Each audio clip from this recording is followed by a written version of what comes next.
సాయి శ్రీ సాయి జయ జయ సాయి. అందరికీ నమస్తే అండి.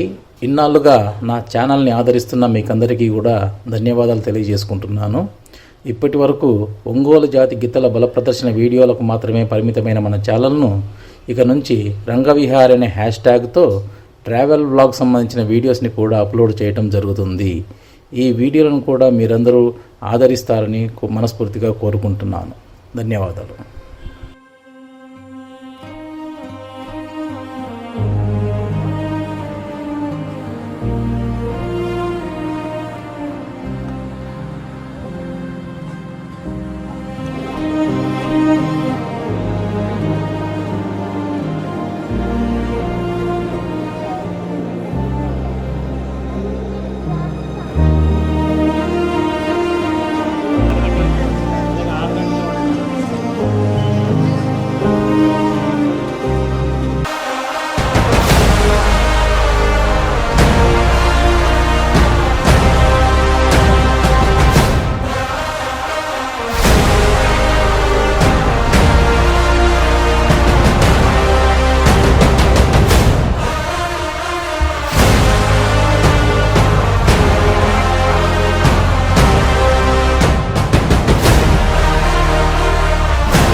ఈ రంగవిహారి సిరీస్లో మన మొట్టమొదటి వీడియో వచ్చేసి Bengaluru to Shirdi weekend trip అండి. 2 రోజుల్లో బెంగళూరు టు షిరిడి యాత్ర అనమాట.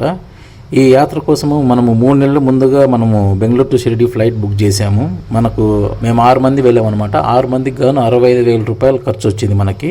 ఫ్లైట్లో టికెట్స్ మళ్ళీ సీట్ సెలెక్షన్, వెబ్ చెక్-ఇన్ అంతా కలిపి. ఓం సాయి నమో నమః, శ్రీ సాయి నమో నమః, జయ జయ సాయి నమో నమః, సద్గురు సాయి నమో నమః. ఓం సాయి నమో నమః శ్రీ సాయి నమో నమః జయ జయ సాయి నమో నమః సద్గురు సాయి నమో.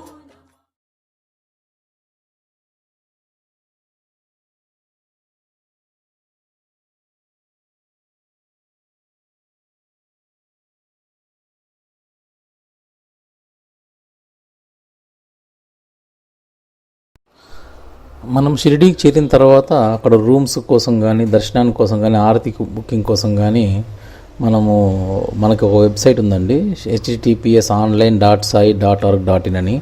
ఆ వెబ్సైట్కి వెళ్ళేసి మనం రిజిస్టర్ చేసుకునేసేసి మనం దర్శనానికి కానీ, ఆరతికి కానీ, రూమ్స్ కానీ అక్కడ బుక్ చేసుకోవచ్చు. మనకి ఇది కోటా వచ్చేసి మనకి ప్రతి నెల మనం అనుకున్న డేట్కి 30 days బిఫోర్, అంటే 30 రోజుల ముందుగా ఈ కోటా ఓపెన్ అవుతుంది.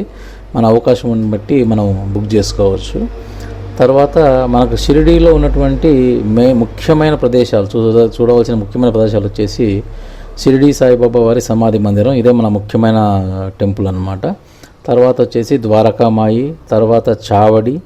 మరి టెంపుల్ లోపలే దర్శనం అయిపోయి బయటకు వస్తేనే మనకు గురుస్థానం ఒకటి ఉంటుంది, అక్కడ అది మనకు ముఖ్యమైన ప్రదేశము. తర్వాత నందాదీపము, తర్వాత వచ్చేసి షిరిడీ సాయి ప్రసాదాలయం, అంటే అన్నదాన కేంద్రం ఇది మనకి.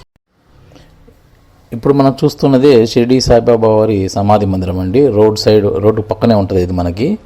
సో ఇక్కడ నుంచి మనకి దర్శనానికి వెళ్ళాలంటే మనకి గేట్ నెంబర్ 6, 7, 8 అని ఉంటాయి మనకి సమాధి మందిరం దగ్గరే. గేట్ నెంబర్ 6 వచ్చేసి మనం 200 రూపాయల టికెట్ తీసుకొని దర్శనానికి వెళ్ళాలనుకునే వారికి గేట్ నెంబర్ 6 నుంచి డైరెక్ట్ టికెట్ తీసుకొని డైరెక్ట్గా వెళ్ళచ్చు. 1 గంటలో దర్శనం అయిపోతుంది మ్యాక్సిమము. తర్వాత ఫ్రీ దర్శనం వెళ్ళాలనుకునే వాళ్ళంతా కూడా గేట్ నెంబర్ 7 మరియు గేట్ నెంబర్ 8లో నుంచి దర్శనానికి వెళ్ళొచ్చండి. మనం ఎర్లీ మార్నింగ్ కాకడార్తికి కూడా లైన్లో వెళ్ళాలనుకునే వాళ్ళు కూడా గేట్ నెంబర్ 7, 8 నుంచి వెళ్ళి లైన్లో ఉండి కాకడార్తి చూసుకొని రావచ్చండి. తెల్లవారుజామున 5 గంటలకు ఉంటుంది అది. మనకు ఆన్లైన్లో హారతి టికెట్ దొరకని వాళ్ళ కోసం అనేసి మనకు షిరిడీలో ఒక అవకాశం ఉందండి. మనకి డొనేషన్ కౌంటర్స్లో 25,000 రూపాయలు డొనేషన్ ఇస్తే గనక 4 లేక 5 మందికి ఒక దర్శనము, ఒక హారతిలో పాల్గొనే అవకాశము, మరియు షిరిడీ సాయి ప్రసాదాలయంలో మీల్స్, స్పెషల్ మీల్స్ కూడా ఇవ్వటం జరుగుతుందండి. మనకు ఈ అవకాశాన్ని సద్వినియోగం చేసుకోవచ్చు. మనం ఎవరికైనా 25,000 డొనేషన్ ఇచ్చే ఉద్దేశం ఉంటే కనుక ఆ డొనేషన్ ఇచ్చి ఈ యొక్క కార్యక్రమాల్లో మనం పాల్గొనవచ్చు. హారతికి మాత్రం చాలా మామూలు టికెట్ కంటే కూడా డొనేషన్ ఇచ్చిన వాళ్ళకి కొంచెం ప్రిఫరెన్స్ ఉంటుంది. బాబా వారికి దగ్గర వరకు వెళ్ళే అవకాశం అయితే ఉండి దాదాపు ఒక 20 నిమిషాలు హారతిలో పాల్గొనే అవకాశం దొరికే అవకాశం ఉందండి.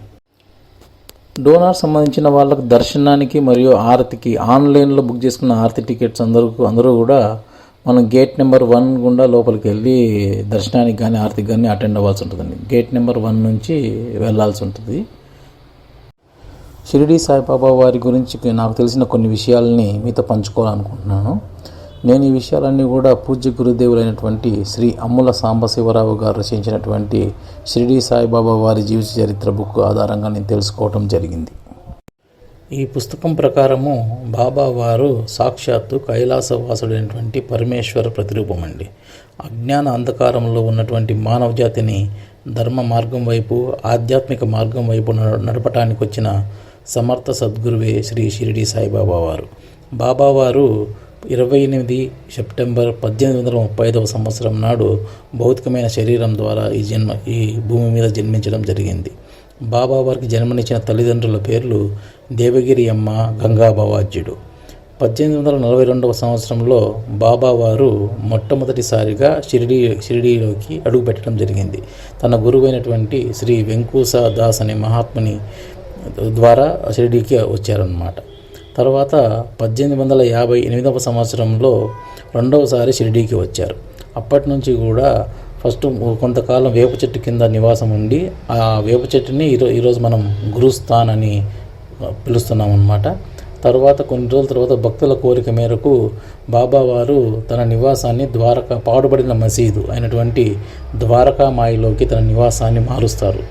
తర్వాత అదే ద్వారకామాయిలో ఒక కుష్ఠిరోగి అయినటువంటి బాగోజీ షిండే అనే భక్తుణ్ణి కాపాడటం కోసమై ధునిని వెలిగిస్తారనమాట. ధుని అంటే ఒక నిర్విరామంగా వెలిగేటువంటి ఒక అగ్ని అన్నమాట.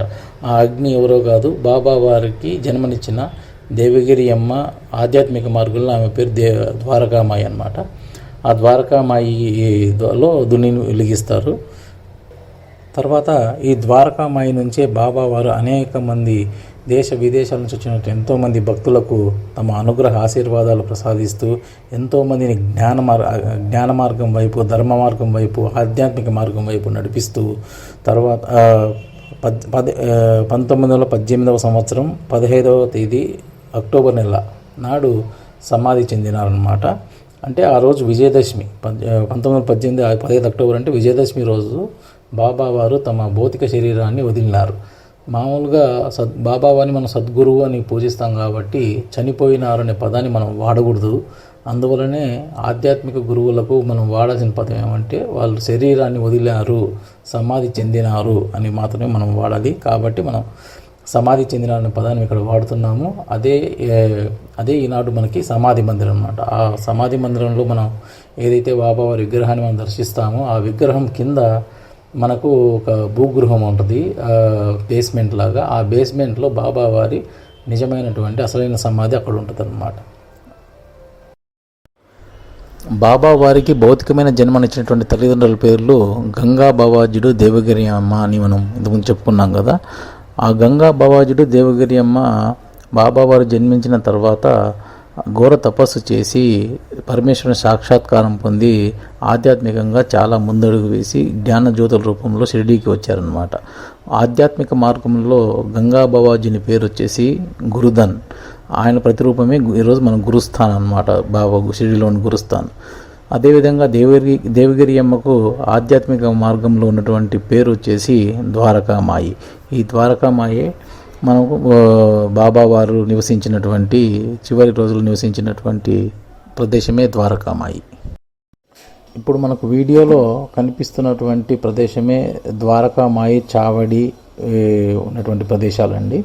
మనకు వీడియోలో ఆర్చి పక్కన ఉన్నటువంటి చిన్న బిల్డింగ్ ఉంది కదా, ఆ బిల్డింగే చావడి అంటాం అన్నమాట.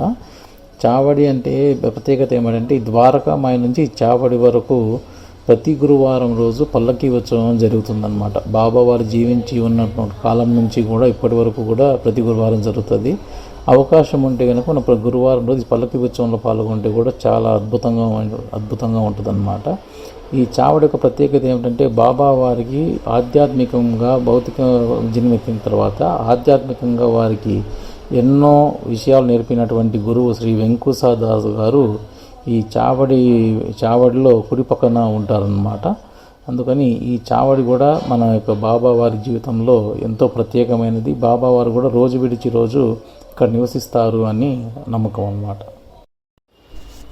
షిరిడీలో మనకు అనేక చోట్ల శ్రీ షిరిడి సాయిబాబా వారి సంస్థానం ఆధ్వర్యంలో లడ్డు కౌంటర్స్ చాలా చోట్ల అనేక చోట్ల అవైలబిలిటీలో ఉంటాయండి దేవస్థానం చుట్టుపక్కల.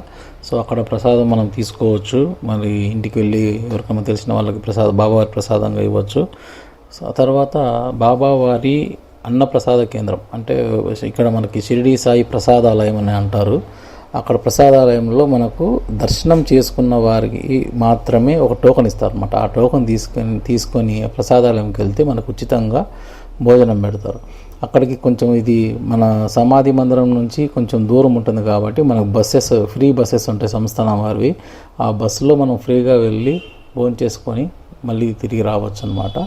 సో ఇది గమనించగలరు. ఇంతటితో మన యొక్క ఈ బెంగళూరు టు షిరిడి వారాంతపు ట్రిప్ ముగిసిందండి. ఈ వీడియో చూసిన అందరికీ కూడా చాలా చాలా ధన్యవాదాలు. Thank you. ఓం సాయి నమో నమః. శ్రీ సాయి నమో నమః.